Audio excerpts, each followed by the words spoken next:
घने वनों की सीमा पर चंद्रपुर नाम का एक छोटा सा गांव बसा हुआ था। उसी गांव में गोविंद दत्त नाम का एक वृद्ध लकड़हारा रहा करता था। उसका जीवन अत्यंत सादा था, किंतु उसका हृदय ईमानदारी और अथक परिश्रम से भरा हुआ था। वर्षों से वह जंगल से लकड़ी काटकर अपने परिवार का पालन पोषण करता आ रहा था। गोविंद दत्त का केवल एक ही पुत्र था, जिसका नाम आर्यव्रत था। आर्यव्रत युवा, मेहनती और अपने पिता की आज्ञा का पालन करने वाला बेटा था। पिता ने उसे बचपन से ही सत्य का मार्ग, संयम का महत्व और प्रकृति के प्रति सम्मान करना सिखाया था। समय बीतता गया और गोविंद दत्त की उम्र ढलने लगी। अब उसकी चाल में पहले जैसी फुर्ती नहीं रही थी और आंखों की चमक भी धीरे धीरे मध्यम पड़ चुकी थी। एक दिन उसे आभास हुआ कि उसका समय अब पूरा होने वाला है। उसने अपने पुत्र आर्यव्रत संगीत को अपने पास बुलाया। उसकी आवाज में गंभीरता थी और आंखों में गहरी चिंता, संगीत, झलक रही थी। उसने कहा, पुत्र, मैंने अपना संपूर्ण जीवन इस जंगल के सहारे बिताया है। अब मेरे जाने का समय निकट है। कल से तुम अकेले ही जंगल जाया करोगे, लेकिन मेरी एक बात हमेशा याद रखना। आर्यव्रत पूरी एकाग्रता से पिता की बात सुन रहा। उसने संगीत था। गोविंद दत्त ने आगे कहा, जंगल के पूर्वांचल भाग में एक अत्यंत प्राचीन और विशाल वटवृक्ष है। मैंने अपने जीवन में कभी उस वृक्ष को नहीं काटा। जंगल का कोई भी पेड़ काट लेना, पर उस वटवृक्ष को कभी हाथ मत लगाना। आर्यव्रत ने सिर हिलाकर पिता की बात मान ली, लेकिन उसके मन में एक प्रश्न उठ खड़ा हुआ। आखिर उस वृक्ष में ऐसा क्या विशेष है? कुछ ही दिनों के पश्चात गोविंद दत्त इस संसार से विदा हो गया। पूरे चंद्रपुर गांव में शोक की लहर दौड़ गई। आर्यव्रत ने विधि विधान से अपने पिता गोविंद दत्त का अंतिम संस्कार किया। अब पूरे परिवार की जिम्मेदारी उसी के कंधों पर आ चुकी थी। समय धीरे धीरे बीतने लगा। कई महीने निकल गए और आर्यव्रत अपने पिता की तरह ही नियमित रूप से जंगल जाकर लकड़ी काटकर जीवन यापन करने लगा। एक दिन वो लकड़ी काटते काटते जंगल के उसी पूर्वांचल भाग में जा पहुंचा, जहां वो विशाल और रहस्यमय वटवृक्ष खड़ा था। संगीत। उसने पहली बार उस वृक्ष को ध्यान से देखा और मन ही मन सोचने लगा, यह तो बाकी पेड़ों जैसा ही प्रतीत होता है। फिर पिता ने इसे काटने से मना क्यों किया था? उसके मन में जिज्ञासा जाग उठी। बिना अधिक विचार किए उसने कुल्हाड़ी उठाई और पूरी शक्ति से वटवृक्ष के तने पर वार कर दिया। तभी एक विचित्र घटना घटी। वह वटवृक्ष अचानक अपनी जगह से खिसककर कुछ कदम पीछे चला गया। आर्यव्रत घबरा गया। उसने एक कदम आगे बढ़ाया तो वृक्ष और पीछे हट गया। अब वह पूरी तरह चौंक चुका था। उसने दौड़कर उस वृक्ष को पकड़ना चाहा, किंतु वह वृक्ष उससे भी अधिक तेजी संगीत से पीछे हटने लगा। यह अजीब खेल काफी देर तक चलता रहा। अंततः आर्यव्रत थक हार कर उसी स्थान पर लौट आया जहां से वो चला था। उसकी सांसें तेज चल रही थी और मस्तिष्क शून्य पड़ चुका था। यह कोई साधारण वृक्ष नहीं है। वह मन ही मन बुदबुदाने लगा। इसी उधेड़बुन में शाम ढल गई। जंगल में धीरे धीरे अंधकार फैलने लगा। आर्यव्रत ने अपने घोड़े मेघखेतु को पास के एक पेड़ से बांध दिया और स्वयं एक मोटी डाल पर चढ़कर बैठ गया, ताकि जंगली जानवरों से सुरक्षित रह सके। किसी तरह वह रात बीत गई। सुबह जब वह नीचे उतरा तो उसके पैरों तले जमीन खिसक गई। जहां उसने घोड़े को बांधा था, वहां अब केवल हड्डियों का ढेर पड़ा हुआ था और कुछ ही दूरी पर वही रहस्यमय वटवृक्ष शांत खड़ा था। आर्यव्रत की रूह कांप उठी। उसने कुल्हाड़ी कंधे पर डाली और दृढ़ स्वर में कहा, घोड़ा नहीं रहा तो क्या हुआ? अब पैदल ही तुम्हारा पीछा करूंगा। और यहीं से आर्यव्रत की वास्तविक यात्रा आरंभ हुई। उस रहस्यमय वटव वृक्ष का पीछा करते करते वह अनेक पर्वतों, घाटियों और विस्तृत मैदानों को पार करता चला गया। अब आर्यव्रत को इस बात की कोई सुध नहीं रह गई थी कि वह किस दिशा में जा रहा है। उसकी आंखों के सामने बस वही रहस्यमय वटवृक्ष था, जो कभी उससे आगे निकल जाता और कभी अचानक रुककर मानो उसे चिढ़ाता हुआ प्रतीत होता।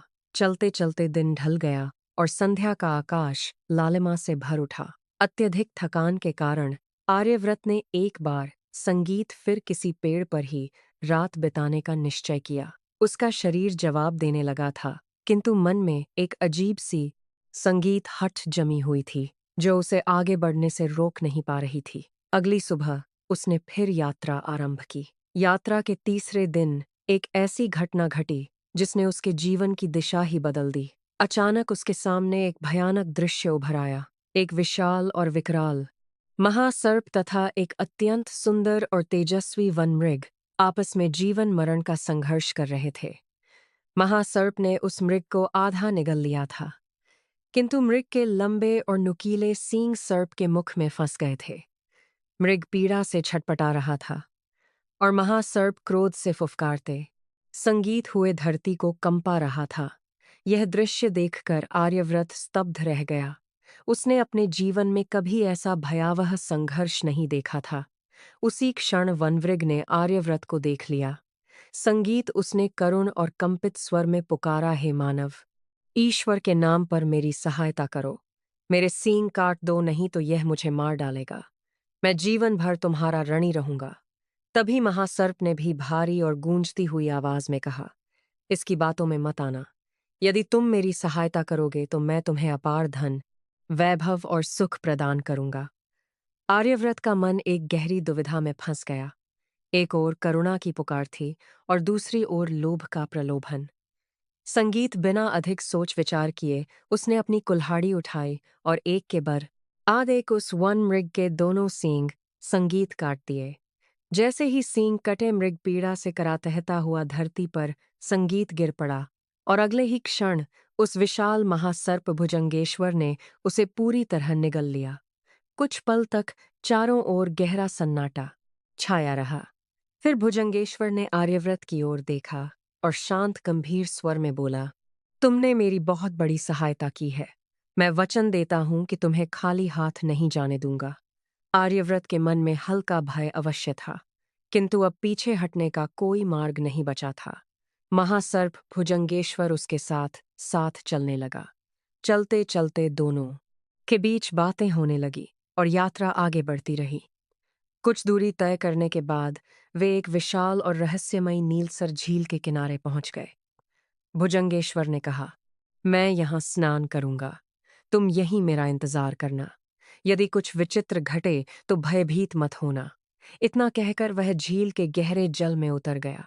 जैसे ही उसका शरीर पानी में डूबा, आकाश का स्वरूप अचानक बदल गया।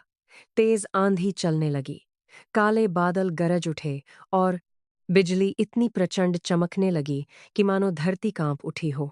मूसलाधार वर्षा होने लगी। आर्यव्रत भयभीत होकर वहीं खड़ा रहा।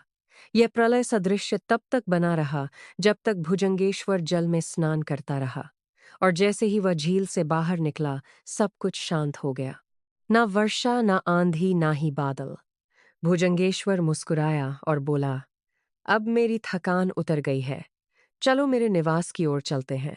संगीत कुछ ही देर बाद वे एक अत्यंत सुंदर और अलौकिक नाग भवन के सामने पहुंचे। संगीत महासर्प ने कहा, यही मेरी माता नाग माता शैलजा का घर है।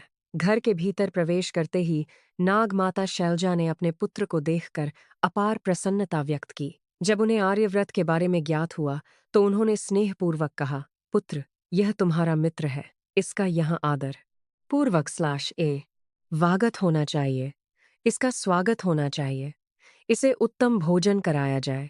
इतना कहते ही भोजंगेश्वर ने धीरे से आर्यव्रत के कान में फुसफुसाया, भोजन मत करना।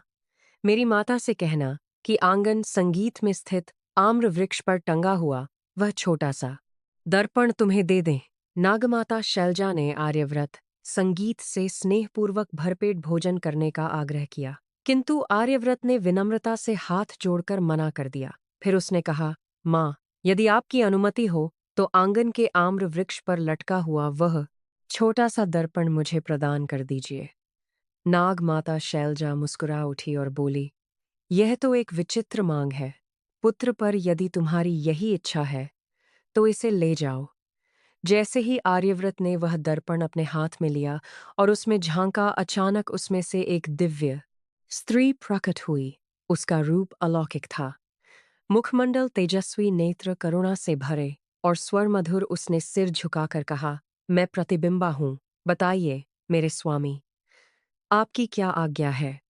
आर्यव्रत के पैरों तले जमीन खिसक गई। उसे समझते देर न लगी कि यह कोई साधारण दर्पण नहीं, बल्कि एक अत्यंत शक्तिशाली जादुई दर्पण है। और यहीं से उसके जीवन की सबसे अद्भुत यात्रा का आरंभ हो चुका था। वह देर तक उस जादुई दर्पण को हाथ में लिए स्तब्ध खड़ा रहा। अभी कुछ ही क्षण पहले जो घटित हुआ था, उस पर उसे स्वयं विश्वास नहीं हो रहा था। दर्पण से प्रकट हुई दिव्य स्त्री प्रतिबिंबा अब अदृश्य हो चुकी थी, किंतु उसके शब्द आर्यव्रत के कानों में अब भी गूंज रहे थे। बताइए आपकी क्या आज्ञा है। आर्यव्रत ने चारों ओर दृष्टि डाली। अब जंगल की वह गहन नीरवता उसे भयावह नहीं लग रही थी। उसके हृदय में भय के स्थान पर एक नई उत्सुकता, संगीत और आश्चर्य जन्म ले चुका था। आर्यव्रत ने एक बार फिर उस जादुई दर्पण में झांका। क्षण भर में ही दिव्य स्त्री प्रतिबिंबा प्रकट हुई और विनम्र स्वर में बोली, मेरे स्वामी, बताइए आपकी क्या आज्ञा है। उसी क्षण आर्यव्रत को तीव्र भूख संगीत का अनुभव हुआ। उसने संकोच करते हुए कहा, मुझे बहुत भूख लगी है, कुछ संगीत खाने को चाहिए। उसके मुख से शब्द निकलते ही धरती पर एक भव्य और रेशमी कालीन बिछ गया। उस पर तरह तरह के स्वादिष्ट और सुगंधित व्यंजन सजे हुए थे। आर्यव्रत ने अपने जीवन में ऐसा स्वाद कभी नहीं चखा था। जैसे ही भोजन समाप्त हुआ, वह कालीन स्वयं ही अदृश्य हो गया। अब आर्यव्रत पूरी तरह आश्वस्त हो चुका था कि यह कोई साधारण दर्पण नहीं, बल्कि एक अत्यंत शक्तिशाली जादुई दर्पण है। कुछ देर सोचने के बाद उसके मन में एक नया विचार आया। यदि मैं राजा जैसा जीवन जी रहा हूं, तो मेरे पास रहने के लिए एक महल भी होना चाहिए। उसने दर्पण में झांक कर आदेश दिया, मेरे लिए एक भव्य महल प्रकट करो। पलक झपकते ही जंगल का दृश्य बदल गया। आर्यव्रत स्वयं को एक विशाल और अलौकिक स्वर्ण प्रसाद के मुख्य द्वार पर खड़ा पाया। ऊंचे ऊंचे स्तंभ, सुनहरे द्वार, बहुमूल्य कालीन और झिलमिलाते दीप, सब कुछ किसी दिव्य स्वप्न जैसा प्रतीत हो रहा था। वह राजा की भांति महल में घूमने लगा। प्रत्येक कक्ष वैभव से भरा हुआ था। सेवक, रसोई, वस्त्र, आभूषण, सब कुछ बिना बुलाए ही उपस्थित हो जाता था। तभी उसके मन में एक और इच्छा जागी। इस महल में यदि किसी वस्तु की कमी है, तो वह एक संगिनी संगीत की है, और यदि वह किसी राजा की पुत्री हो, तो मेरा जीवन पूर्ण हो जाएगा। आर्यव्रत ने पुनः दर्पण में झांक कर कहा, किसी राजा की पुत्री को यहाँ ले आओ। क्षण भर में ही उसके सामने एक सौम्य और दिव्य रूप वाली युवती प्रकट हुई। वह थी राजकुमारी सौम्यलेखा, अत्यंत सुंदर, शालीन और कोमल स्वभाव वाली। आर्यव्रत और सौम्यलेखा की दृष्टियां मिली, और उसी क्षण दोनों के हृदयों में एक अनकहा बंधन जुड़ गया। उसी दिन विधि विधान से उन दोनों का विवाह संपन्न हो गया। जादुई स्वर्ण प्रसाद में भव्य उत्सव मनाया गया। चारों ओर आनंद, संगीत और उल्लास का वातावरण था। ऐसा प्रतीत हो रहा था मानो स्वयं देवताओं ने उस महल को आशीर्वाद दे दिया हो। लेकिन उधर राजकुमारी सौम्यलेखा के पिता महाराज चंद्रसेन के राजमहल में कोहराम मचा हुआ था। राजकुमारी के अचानक लापता हो जाने से पूरा राज्य व्याकुल और चिंतित था। सैनिकों ने राज्य का कोना कोना छान मारा, परंतु राजकुमारी का कोई सुराग नहीं मिला। अंततः महाराज चंद्रसेन ने पूरे राज्य में यह घोषणा करवा दी, जो भी मेरी पुत्री का पता बताएगा, उसे मनचाहा इनाम दिया जाएगा। इसी समय दरबार में एक बूढ़ी और अत्यंत चालाक स्त्री आई, जिसका नाम था कपटिका। उसने दावा किया कि वह राजकुमारी को खोज सकती है। कपटिका ने राजा को एक विचित्र और रहस्यमय योजना बताई। महाराज, एक ऐसा संदूक बनवाइए जिसमें मैं बैठ सकूं। उसमें 9 दिनों का भोजन रख दीजिए और उस संदूक को समुद्र में प्रवाहित कर दीजिए। मेरी किस्मत मुझे सही स्थान तक पहुंचा देगी। महाराज चंद्रसेन ने इसे अंतिम आशा मानकर उसकी बात स्वीकार कर ली। संदूक समुद्र की लहरों पर बहता हुआ दूर देश के एक तट पर जा पहुंचा, जहां कुछ मछुआरों ने उसे बाहर निकाला। कपटिका ने उन्हें एक झूठी करुण कथा सुनाई और उनसे सहायता मांगी।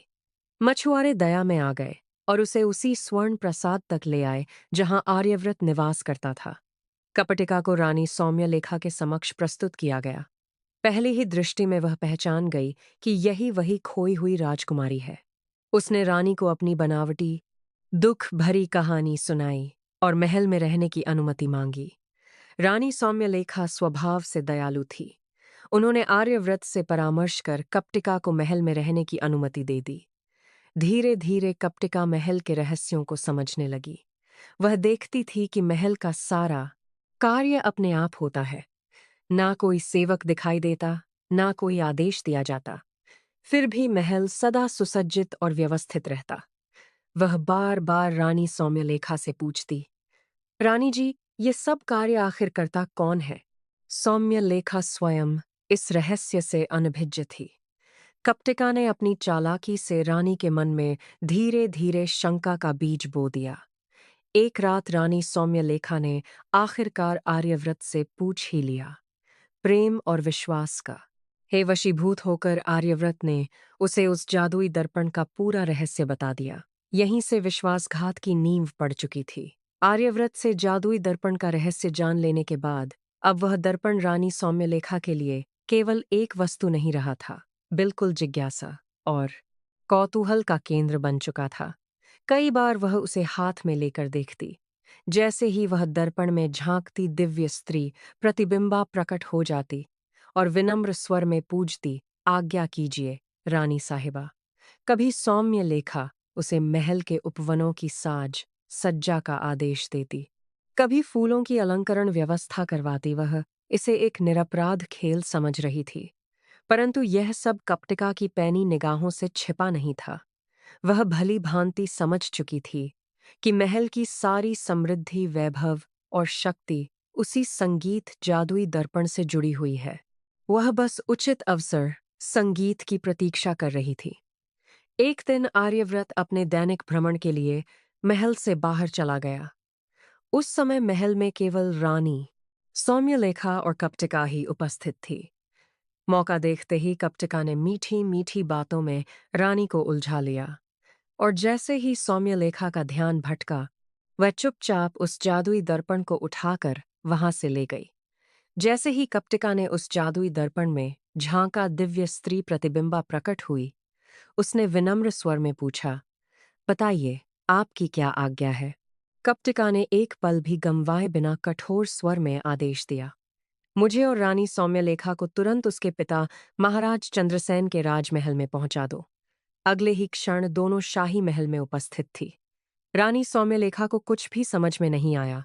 वह भय और भ्रम से घिरी हुई थी। पर कपटिका यहीं नहीं रुकी।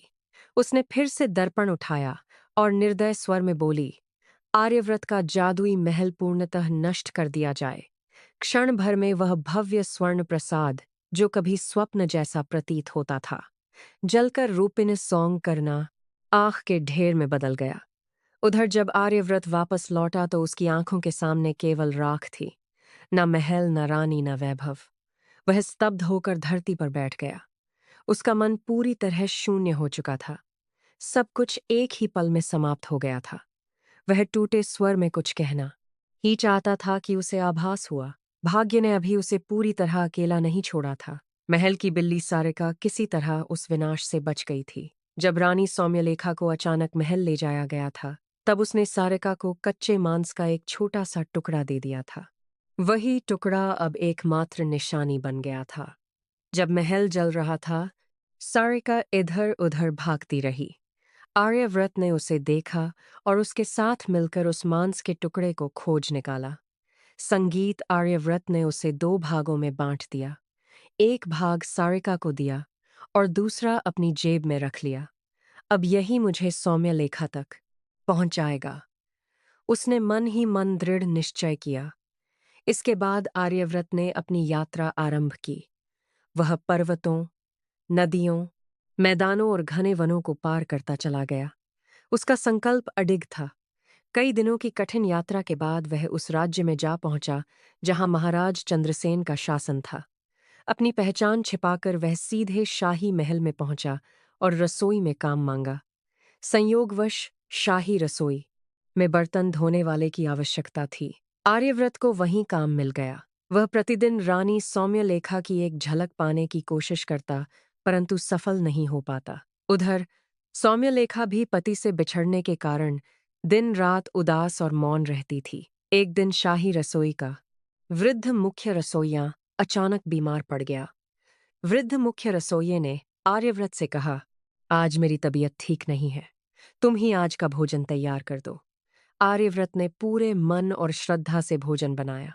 फिर उसने साहस जुटाकर रानी की थाली में वही मांस का छोटा सा टुकड़ा रख दिया, जिसे वह है अपने साथ सहेज कर लाया था। जब रानी सौम्यलेखा की दृष्टि थाली पर पड़ी, तो उसका संगीत हृदय जोर से धड़क उठा। वह उस टुकड़े को तुरंत पहचान गई। उसकी आंखों से आंसू छलक पड़े। उसने तुरंत संदेश भिजवाया, आज यह भोजन किसने बनाया है? जब उसे पता चला कि भोजन एक साधारण सेवक आर्यव्रत ने बनाया है, तो उसने उसे चाय के बहाने अपने कक्ष में बुलवा लिया। कई महीनों की जुदाई के बाद दोनों फिर आमने सामने थे। शब्द जैसे कम पड़ गए थे।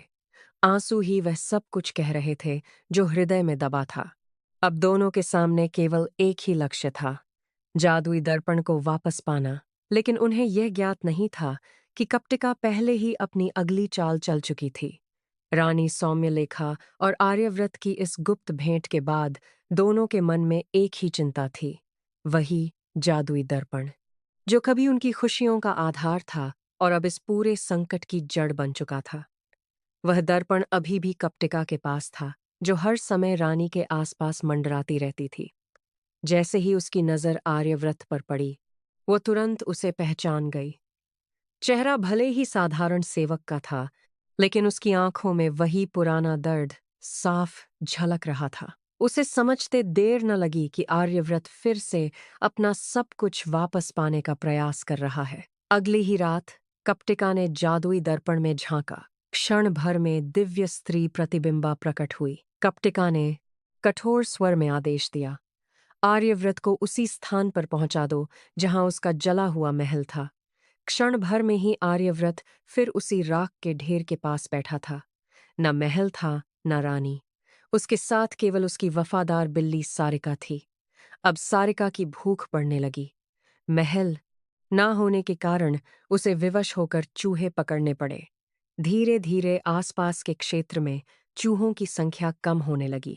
यह बात जब वहां के चूहों के राजा मूषकराज नीलकेतु तक पहुंची, तो उसे ज्ञात हुआ कि मनुष्यों का वह राजा फिर लौट आया है।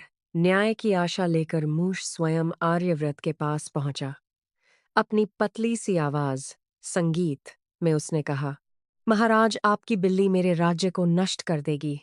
मेरी पूरी प्रजा समाप्त हो जाएगी। आर्यव्रत ने गहरी सांस ली और बोला, मेरे मित्र, मेरे दुख तुमसे भी बड़े हैं। फिर उसने आरंभ से लेकर अंत तक अपनी पूरी कथा मोशकर आज नीलकेतु को सुना दी। जादुई दर्पण, रानी सौम्यलेखा कप्टिका का छल और अपना सब कुछ खो देना। जादुई दर्पण, रानी सौम्यलेखा कप्टिका की चालाकी और अपना सब कुछ खो देने की कथा सुनकर मूष नीलकेतु कुछ देर तक गहन सोच में डूबा रहा। फिर उसने अपनी पूंछ हिलाई और बोला, महाराज, यदि आप अपनी बिल्ली सारिका को रोक लें, तो मैं अपने सैनिकों की सहायता से वह जादुई दर्पण वापस ला सकता हूं। आर्यव्रत ने बिना विलंब किए वचन दिया, मैं प्रतिज्ञा करता हूं कि अब सारिका किसी भी चूहे को हानि नहीं पहुंचाएगी। मूषक राज नीलकेतु ने तुरंत अपने राज्य के सभी चूहों को बुलवाया। वे चूहे जो शाही महल में आते जाते थे। तभी एक लंगड़ा सा चूहा आगे आया जिसका नाम किट्टू था। उसने कहा, महाराज, मैं कई बार कपटिका के कक्ष में गया हूं। मैंने उसे उस दर्पण को तकिए के नीचे छिपाते हुए देखा है। तुरंत किट्टू को अभियान का नेतृत्व सौंपा गया। वह अपने साथ कुछ चुस्त और निडर चूहों को लेकर 7 समंदर पार करता हुआ महाराज चंद्रसेन के राजमहल में जा पहुंचा। रात का समय था। कपटिका भोजन कर चुकी थी। वह बार बार जादुई दर्पण निकाल कर देखती और फिर उसे तकिए के नीचे छिपा देती। अंततः नींद ने उसे जकड़ लिया और उसके खर्राटे गूंजने लगे। 3 चूहे चुपचाप बिस्तर पर चढ़े। किट्टू ने अपनी पूंछ कपटिका की नाक में डाल दी। उसे जोर की छींक आई। जैसे ही उसने सिर उठाया, बाकी चूहों ने फुर्ती से तकिए के नीचे से जादुई दर्पण खींच लिया। बिना एक पल घमाए चूहे वहां से लौट आए। मूशकर आज नीलकेतु ने वह दर्पण श्रद्धापूर्वक आर्यव्रत संगीत को सौंप दिया। आर्यव्रत ने आदर से दर्पण हाथ में लिया और प्रतिबिंबा को पुकारा। उसके आदेश से तुरंत राजसी वस्त्र, एक उत्तम घोड़ा और एक विशाल सेना प्रकट हो गई। पल भर में ही आर्यव्रत एक महान सम्राट की भांति सुसज्जित था। सेना के साथ वह महाराज चंद्रसेन की राजधानी पहुंचा। संगीत, उसके वैभव और शक्ति को देखकर कोई भी उसका विरोध करने का साहस न कर सका। महाराज चंद्रसेन ने हर्षपूर्वक आर्यव्रत और रानी सौम्यलेखा का पुनः विवाह कराया।